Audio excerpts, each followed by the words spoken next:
बहुत सारे राष्ट्रवादी लोगों ने हवन रखे, बहुत सारी प्रार्थनाएं सभाएं की कि ट्रंप जीत जाए। ट्रंप जीत भी गए और ट्रंप ने सत्ता भी संभाल ली, शपथ भी ले लिया।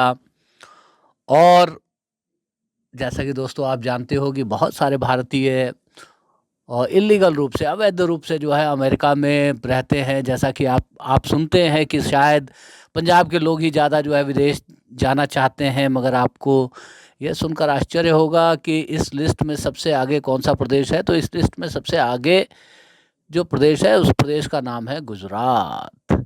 तो ये इलीगल जो माइग्रेंट्स हैं, जो अलग अलग खासतौर पे यूरोपीय देशों में, अमेरिका, कनाडा और अलग अलग देशों में किसी भी तरह से जो है घुस जाना चाहते हैं जायज़ नाजायज़ तरीके से, तो जब वो पकड़े जाते हैं तो जेल वेल हो जाती है। कहा जाता है, इन्हीं को कहा जाता है इलीगल माइग्रेंट्स। हमारे यहाँ भी बहुत सारे रोहिंग्या रहते हैं, बहुत सारे बांग्लादेशी रहते हैं, बहुत सारे लोगों की पहचान है, बहुत सारे लोगों की कोई पहचान नहीं है।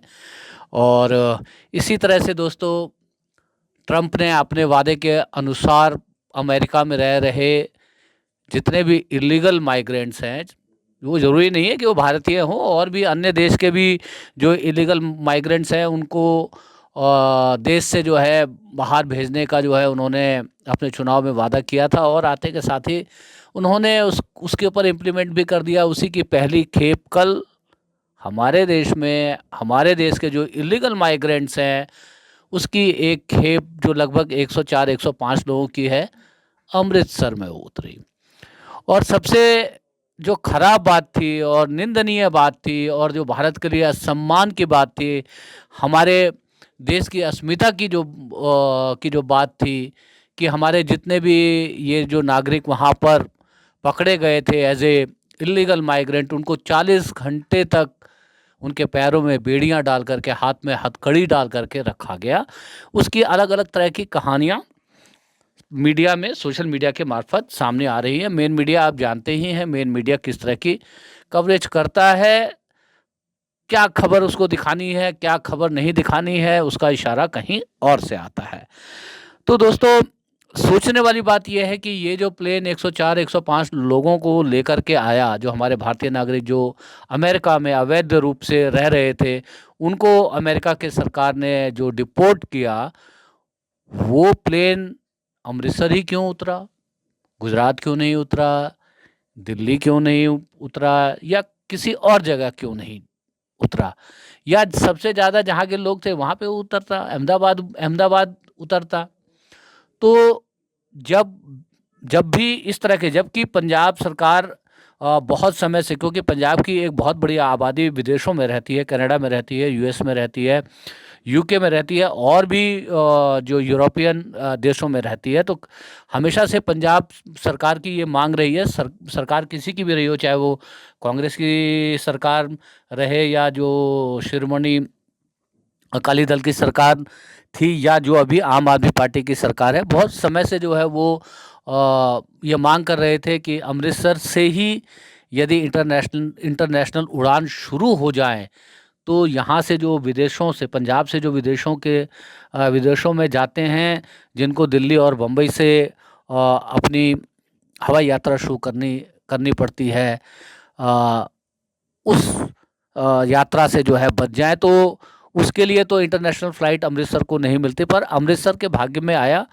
उन इलीगल माइग्रेंट्स की वो फ़्लाइट, वो भी सेना की फ़्लाइट, जो अमेरिका की सेना की एक फ़्लाइट में हमारे भारतीय इमिग्रेंट्स को यहाँ पर भेजा गया।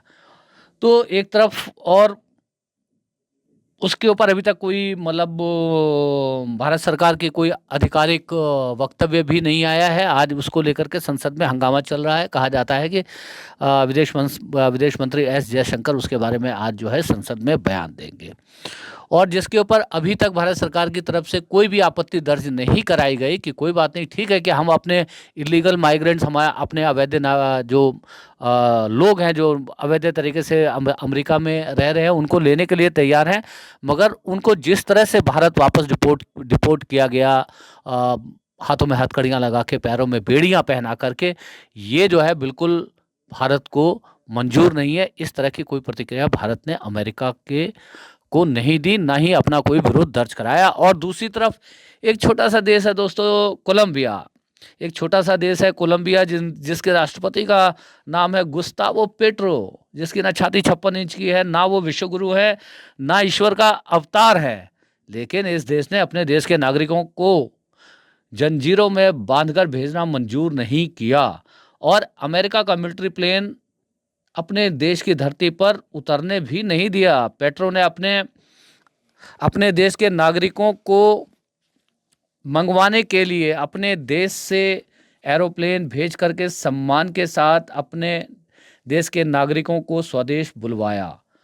और बताया जाता है कि इसके अगले ही दिन अमेरिकी पेट्रोलियम कंपनी के साथ अरबों का तेल खनन का समझौता रद्द कर दिया।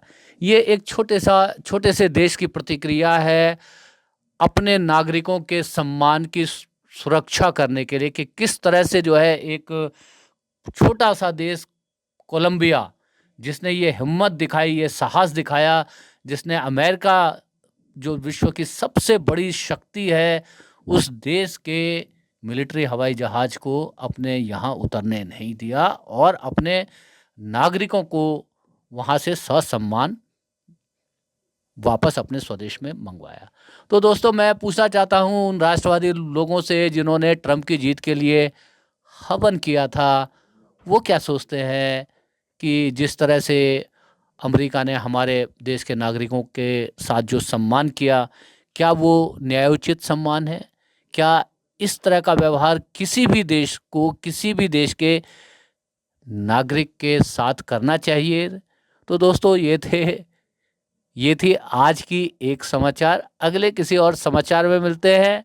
और बताइए कि ये जो समाचार जो कि अभी बहुत ताज़ा नहीं है मगर हमने इसको अपने तरीके से आप तक पहुंचाया है, इसके बारे में आपकी क्या राय रखते हैं? और आपको हमारी इस तरह की यदि बातें अच्छी लगती हैं तो चैनल अब तक सब्सक्राइब नहीं किया तो सब्सक्राइब कर लीजिएगा। आपको लगता है कि हमने जो ये बेकार की जो थोड़ी बहुत बातचीत की है इसके ऊपर आपको भी कुछ खट्टी मीठी बातें लिख देनी चाहिए तो कमेंट बॉक्स में लिख भी दीजिएगा। आपको लगे हमने जो ये बातचीत की है, अपने नागरिकों के सम्मान का मुद्दा उठाया है, ये बातचीत दूर दूर तक पहुँचनी चाहिए, तो अपने अपने सोशल मीडिया के माध्यम से इस ऑडियो क्लिप को पहुंचा दीजिए, शेयर करके ज़्यादा से ज़्यादा लोगों के पास। आप सभी का दिन शुभ हो। हरे कृष्णा।